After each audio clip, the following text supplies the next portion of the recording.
हजरत उमर जिनको तख्त हुकूमत पर बैठते थे और उनका तख्त को सोने जबरजद का नहीं था, मस्जिद नबवी की चटाई थी और सारा दिन वहां बैठ के लोगों की बातें सुनते।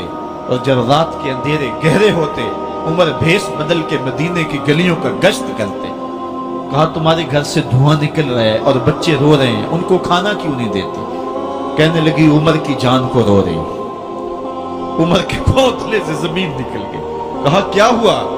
कहा 3 दिन से हमारे यहाँ खाने के लिए कुछ नहीं है। रोजाना बच्चे रोते हैं और मैं हंडिया के अंदर पत्थर डाल करके नीचे से आग डालती रहती हूँ कि बच्चे इंतजार कर करके सो जाएंगे। कम वक्त सो भी नहीं रहे और वो पत्थर पकेंगे भी क्या, और मैं उमर की जान को रो रही हूँ। हजरत उमर का कलेजा दहलने लगा।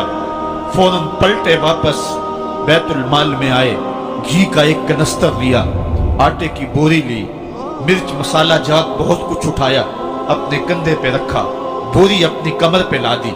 उमर बैतुल माल से निकले तो आपके खादम असलम ने देख लिया, आगे बढ़ा, कहा मेरे आका मैं उठाता हूँ। उमर की आंखों में आंसू है। कहा असलम कयामत के दिन मेरा बोझ उठा लोगे?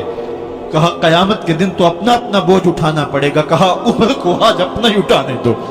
हजरत उमर वो घी का कनस्तर और वो आटे की बोरी सर पे उठाए हैं और उस खातून के घर जाते हैं और दस्तक देते हैं। वो जब देखती है उसकी जान में जान आ जाती है। कहा जल्दी जल्दी आटा गूंदो, और उमर सब्जी काटने लग जाते हैं। हजरत उमर रज़ी अल्लाह ताला अन्हो सब्जी तैयार कर देते, उधर आटा गुंद जाता है और फिर ऊपर चूल्हा रखा जाता है, चूल्हे के अंदर आग रखी जाती है, वो खाना पकाने लगती है, आग बुझती है। तारीख ने लिखा है आग बुझने लगती है, उमर झुक करके फूंके मारता है। उमर झुक झुक के फूंके मारता है। खाना पक गया और बच्चों के सामने खाना रख दिया, बच्चे खा रहे हैं। अब बच्चे रो रो के निढाल हो चुके थे। हजरत उमर अपने हाथों को और अपने घुटनों को और अपने पांव को जमीन पे लगा के, जिस तरह बकरी का बच्चा चलता है वेड़े के अंदर, कभी इधर चलते हैं कभी इधर चलते हैं, ताकि बच्चे मुझे देख के खुश हों और दिल में कहते उमर जितना रुलाया है अब इतना हंसाना भी पड़ेगा। तो कभी उमर अमीरुल मोमिनीन, ये मैं किसी आज के जो है वो लोगों के वोटों पे मुंतखब होने वाले हुक्मरान की कहानी नहीं सुना रहा, मैं उस उमर की कहानी सुना रहा हूं जो 23 लाख मुरब्बा मील का हुक्मरान है, आधी दुनिया का बादशाह है। हजरत उमर जो है जिस तरह बकरी का बच्चा चलता है, इस तरह अपने हाथ और अपने घुटने जमीन पे टेक करके जो है वो इस तरह चलते हैं। बच्चे उमर को देख के मुस्कुराते हैं। जब बच्चे मुस्कुराने लगे तो हजरत उमर ने उस खातून से कहा बुढ़िया उमर को माफ कर दे। उसने कहा तू इतनी हमदर्दी क्यों करता है? कहा उमर बेचारा बड़ा फंसा हुआ है, फिक्र है उसको यरमूक को फुस्तात हुलवान की, जब फतह है मिस्र तो तैयारी है ईरान की, आते जाते वफद से मुलाकात भी करता होगा और शब को मालूम हालात भी करता होगा, कांटों में उलझी हुई बेचारे की जान है, नींद उसको भी आती है आखिर वो इंसान है, मेरी बहन उमर को माफ कर दे। उसने कहा ना ना उमर की बात मेरे सामने न कर, कयामत का दिन होगा, उमर का गिरेबान होगा और मेरा हाथ होगा। जब उसने ये बात कही तो उमर बर्दाश्त न कर सके, बच्चों की तरह बिलक बिलक कर रोने लगे। कहा वो बदनसीब उमर तेरे सामने है, आज ही कहला जो कहना है, कयामत के दिन मुझे माफ रखना।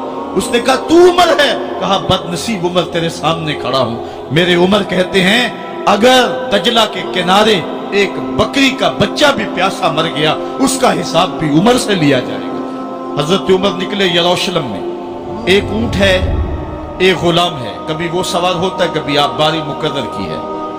जब करीब पहुंचे यरूशलेम के तो उमर की बारी नकेल पकड़ने और गुलाम की बारी ऊपर सवार होने की आ गई। गुलाम ने कहा आका मैं मर्जी से अपनी बारी छोड़ता हूं, आप आ जाएं, दुश्मनों के मफतूहा इलाके में आ रहे हैं, ताजा ताजा इलाका फतह हुआ है, इस्लाम की शान शौकत जाहिर हो।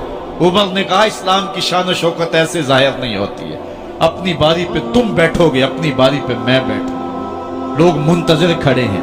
दूर से जब देखा कहा इसकी हैबत से कांपते थे हम, ये तो कोई हबशी लगता है, रंग काला है, होंठ मोटे हैं, इससे तो ज्यादा हसीन इसका गुलाम है जो आगे आगे चल रहा है। حضرت ابو عبیدہ نے کہا دھوکہ کھا رہے ہو، ہمارا آقا وہ نہیں ہے جو اونٹنی کے اوپر سوار ہے، ہمارا آقا وہ ہے جو لگام تھامے آگے آگے چل رہا ہے۔ حضرت عمر رضی اللہ تعالیٰ عنہ کو آگے بڑھ کے جابیہ کے مقام پہ حضرت ابو عبیدہ بن جراح نے استقبال کیا، تو حضرت عمر آگے بڑھے اور انہوں نے آگے بڑھ کر کے حضرت ابو عبیدہ کے دونوں کندھوں پہ ہاتھ رکھا، اور سنو حضرت عمر نے کیا کہا لا الہ الا اللہ انا کنا اذل قوم فاعزنا اللہ بالاسلام، کہا کہ لا الہ الا اللہ، اے ابو عبیدہ بن جراح، ہم ایک ذلیل قوم تھے اور اللہ نے ہمیں اسلام کی وجہ سے عزت عطا کی ہے، اور میں تمہیں ایک تاریخ ساز بات کہنے لگا ہوں، اور وہ یہ ہے کہ جب تک ہم اس عزت والے اسلام کے دامن کو تھامے رہیں گے ہماری عزت قائم رہے گی، اور جب اسلام کے علاوہ کسی اور جگہ سے عزت ڈھونڈیں گے تو رسوا کر کے رکھ دیے جائیں گے۔ یہ ہے وہ خلاصہ جو حضرت عمر نے امتوں کے عروج و زوال کا بیان کیا ہے۔ اس امت کو جو خیرات ملی ہے تخت و تاج کی، وہ پینٹاگون سے نہیں ملی، وہ واشنگٹن سے نہیں ملی، وہ وائٹ ہاؤس سے نہیں ملی، وہ محمد عربی کے جوڑوں کا صدقہ ملی ہے۔ اس لیے جب ہم نے اسلام سے انحراف کیا، پاکستان حاصل کیا گیا تھا، پاکستان کا مطلب کیا؟ لا الہ الا اللہ، ہم نے اس نعرے کو چھوڑ دیا ہوا ہے، ہم نے انحراف کر دیا ہے۔ آج ہماری نظریں مغرب کی طرف لگی ہیں کہ تخت و تاج اس سے نصیب ہوتے ہیں، اور دنیا کے اوپر ہم رسوا ہو کے رہ گئے۔ ہماری پستی، ہماری زبوحالی، ہماری ذلت کا سبب یہ ہے کہ جس جگہ سے ہمیں عزت ملی تھی ہم نے وہ مرکز ہی چھوڑ دیا۔